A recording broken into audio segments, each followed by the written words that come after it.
The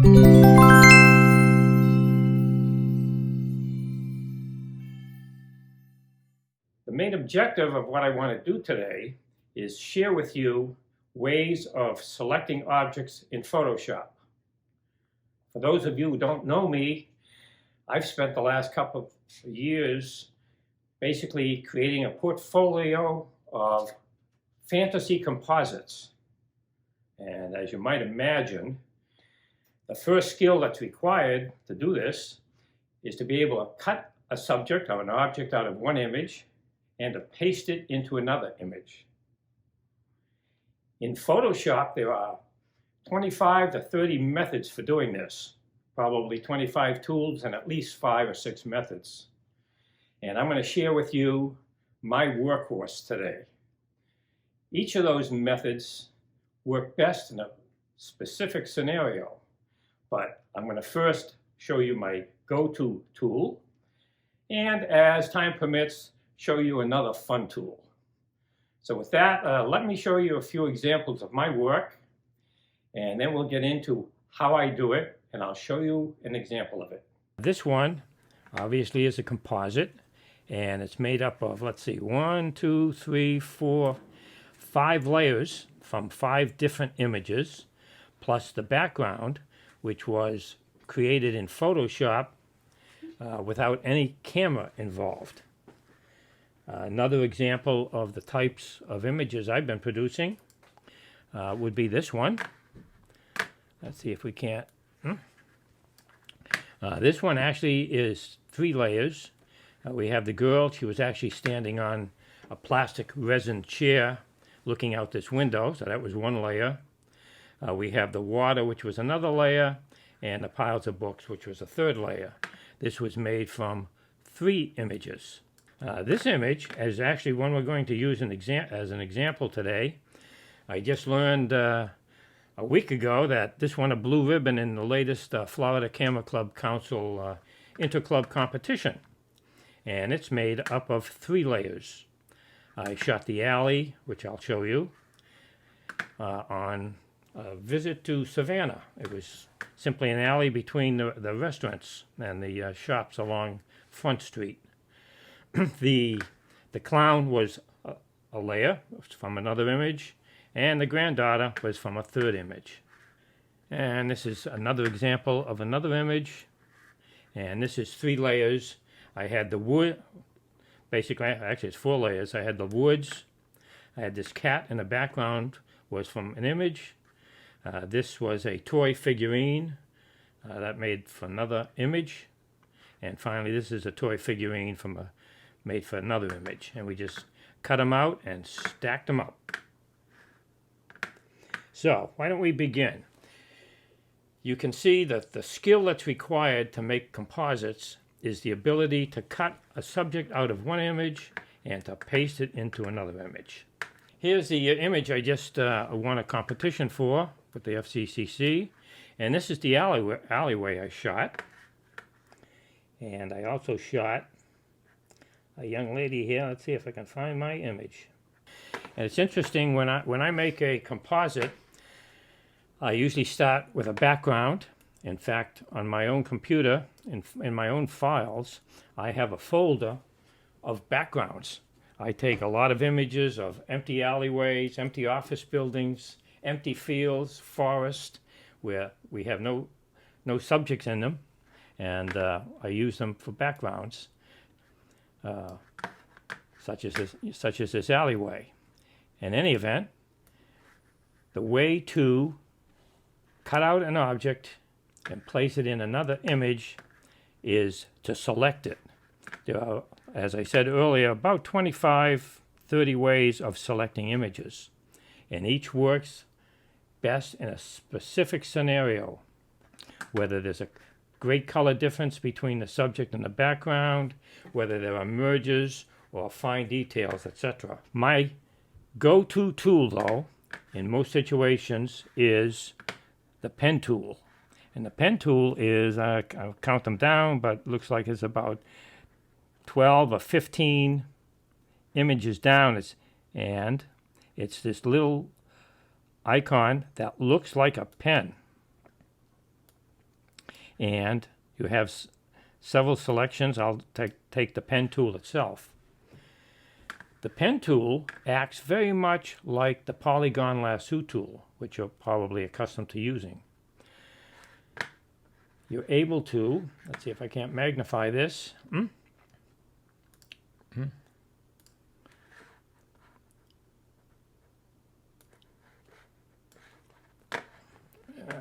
I'll do it with the navigator. Here, we can. How far up do you want to make it? Yeah, there we go. I'm accustomed to using the navigator to increase the size of things. And when I select, if I'm a practical person, if I'm making a little fun picture of switching heads for my granddaughter to look at on her cell phone, I'm not very careful about it, because I know she's going to look at it for 15 seconds on a screen that has a resolution of 640 pixels. On the other hand, if I'm going to make a competition image, I take my time and do it much more carefully.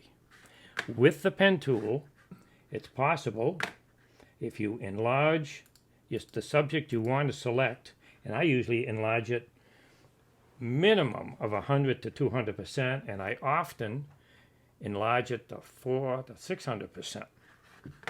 But using the pen tool, if you place your cursor just inside the subject you want, you can click at one location and click at another location, and it draws a straight line from the first position to the second position. By holding the Alt key, which apparently on a Mac is the Command key. It'll either be this one or this one. Yeah. Those two. You can try it. Let's try this. Let's see if it's the Option key. It is not the Option key, so I'm going to back up in my history one step, and I'm going to try the Control key. You hold the Control key and you click on the square pixel in the center of these three dots. We'll see this more clearly when we have larger locations, larger positions to select from. You see, the pen tool, unlike the polygon lasso tool, allows you to make curves, and you can curve this line along the edge of your subject to any position you like. Again, holding the Control key, you click the center position, let's say the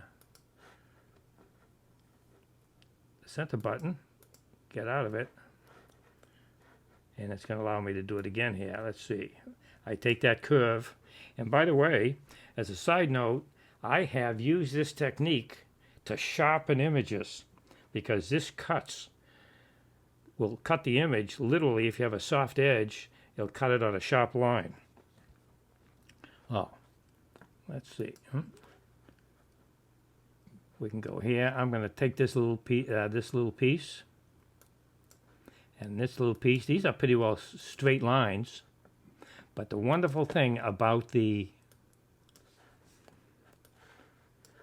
pen tool is it allows you to go around curves, whereas the polygon lasso tool will only make straight lines. And I don't know if you can see this on your screen very well, but this makes a curve of any shape. Now it's possible,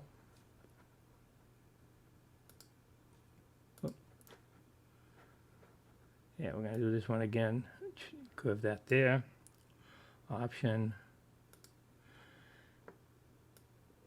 It's possible, if you cannot make the curve, which I can see a place coming up on this selection where we're going to have some trouble. If you cannot make the curve fit your subject, it's because you bit off too much. And what you need to do is go to your history and simply back up and bite off a little bit less. And by stretching stretching it out and curving it left and right, you can make it fit the outline of your subject most perfectly. I know that straight line right across there, and we can make it fit. But you need to hold the Option or the Alt key on that center location to go forward and to make the next selection. This is quite straight. This is pretty straight, not quite, just a little curvature on that one. And I want to back up one space because I had an accidental click. If you hold the space bar, you get the hand and you can move your object around. Let's back up one history spot and just give this one just a little curvature. Hit that center square, which in this particular case, I missed the square, and you can see that I'm not going to be able to go forward, so I back up using my history bar. Hold the Alt key, click that little square, and you'll see we get a straight line. To make that curvature, back to the center square, hold the Alt or Option key on a Mac, and you can keep moving forward. Ultimately, you'll get all the way around your subject. You can go right across there and create that curvature to the opposite side. Let's see, there's the center square. Here's the center square.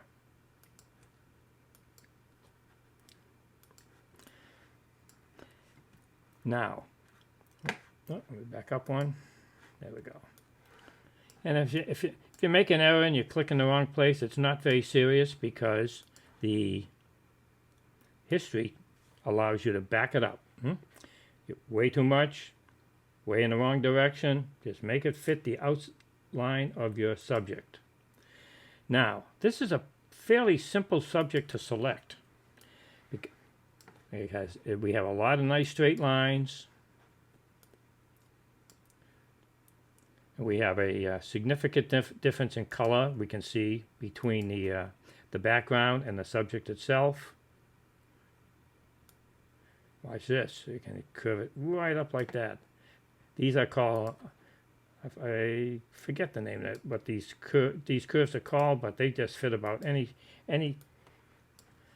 subject you need to select out. First draws a straight line with a circle at each end. You pull and drag, and you can go around. Now, this is, as I said, a fairly simple subject. If you were selecting a more difficult subject, let's say instead of this little girl, we were working on a pirate ship that had sails and rigging and all sorts of ropes hanging around, it's really not any more difficult. It's more work, but it's not more difficult. And I have selections occasionally of pirate ships with rigging and ropes and openings between the sails, and it's literally occasionally taken me 3 nights to make a selection. I work on it for an hour or so, and I've just had enough of it. I give it up for the night, and come back to it and do it the next night. You know, when there's nothing on TV, I'd rather be in here selecting. Oh, I gotta back it up a space. Let's back, there we go.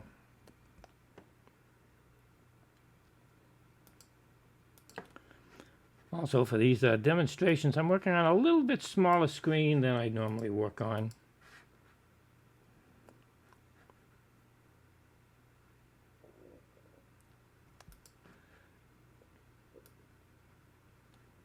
There we go. And we're almost back to where we began. Once you get the the selection, and actually this is not a selection, these lines are solid, you'll notice that. A path, they're known as a path. And I can see that this is where I began, and if you click back on that last square where you began, you basically, back it up one. Yeah, there we go. It's possible to move the cursor to the inside of the subject you just went around and right click, and you can make a selection, and the path around the outside edge of the subject will convert to a selection. You get to choose the number of pixels the selection will make. I keep mine at 0. It makes it very sharp.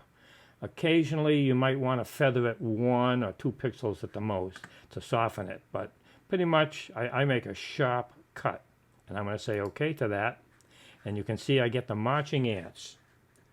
If you go back and look, we have the marching ants all the way around the outside of the subject.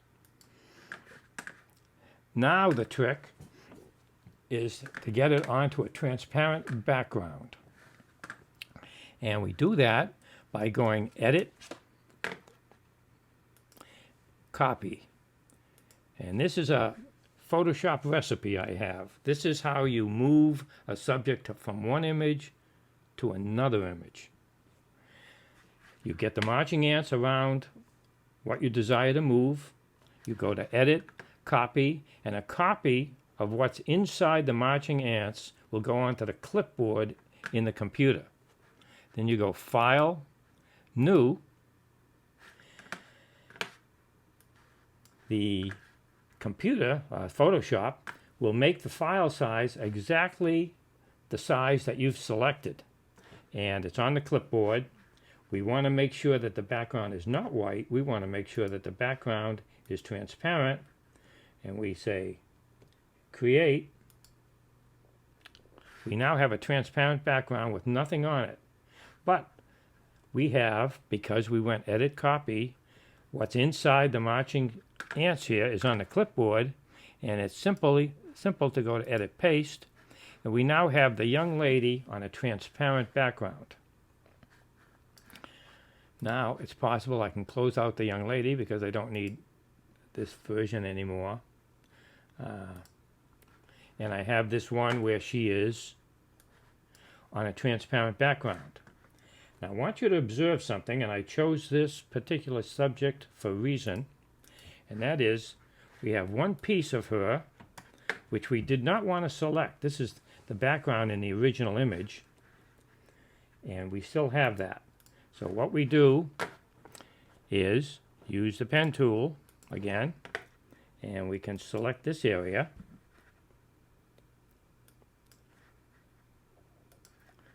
Make a path. Draw that for curvature. Hit that center icon there, and we close it up. Whoop, let's see if I can't get the shape of that just the way I want it. Keep pulling it till it goes right around that red strap on the boot. And I'm reconnected. If I right click, let's get this, I want to get this enlarged again.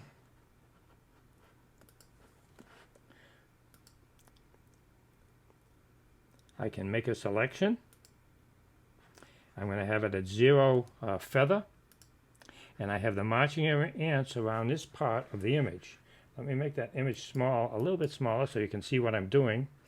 This is the background from the previous image, which we do not want on our transparent copy, and simply go to Edit, Cut, and it cuts it out. So this little girl only happens to have one of those. Often, if she had put her elbows out, there might be one between her elbow on this side and elbow on this side. Or if she was holding a hula hoop, the interior of the hula hoop is an area you don't want, so you would have to go around the interior and edit, cut it out. So now we have this on a transparent background. I have a file full of these, You know, I don't have any trouble cutting my subjects out, but often, like the pirate ship that I worked on for 3 nights, I don't want to do it again. So I keep it, and the next time I'm going to make an image with a pirate ship, I already have it on a transparent background. So I keep a file of everything I've cut out on transparent backgrounds. Anyway, it becomes possible to select all of this. We get all the way around the outside edge here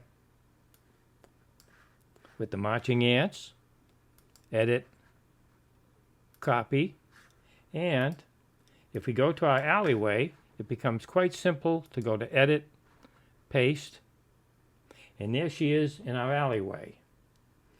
Now, you're going to run into this.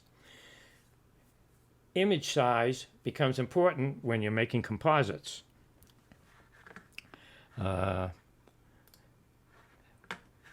The image of the little girl was much larger than the image of the alley, so that's why she appears so large. But if we go to Edit, Transform, Scale, you will get these little handles around the little girl, and you can drag her to any size and shape and in any position you like in the new image. And this is what I did with her to make my award-winning image. And this, by the way, is this one won the ribbon from the FCC. I believe it's my let's see, about my 27th blue ribbon. So I've been doing this a while. And there she is in the new image. Double click gets rid of the handles on the side. You can see in the layers palette, let's see, let me open the layers palette for you.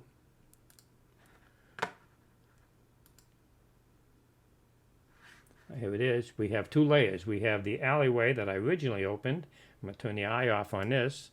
She's gone. And you have the subject that's on the transparent background on top of this. Now, the clown, I did the same exact thing to the clown, and I placed the clown in the image. I sized the clown so it was larger than the young lady, and I played a few Photoshop tricks on it, making it night and making it rain. But that's the basic method for copying an image from one shot into another shot. All you have to do is have enough imagination to have a background. You look at the empty background and you say something could happen here, and you go find subjects that are appropriate. Then on a technical level, you're looking to have them appropriately sized, appropriately scaled, and positioned. And the only other thing I would warn you about is lighting. You don't want to take a picture of a young lady that was lit from the left side and place it into an image where the sun is on the right side and the shadows from all the objects in the background image are going this way, and the shadows are from the girl is going that way. In fact, my favorite technique for shooting these, I always try to shoot on gray days so I don't have to deal with shadows so much, and they blend together very nicely. So that is the method by which I make 100% of my composite images. Now, that's a little labor intensive, but it is what it is, and as I said, this is a simple subject. I went around very slowly. If you were cutting out a pirate ship, it might take you a little bit longer, but it's no more technically complicated. So, since I've used up so much time, let me start another. I'm going to make a second video for you and show you another technique by which you might want to cut things out.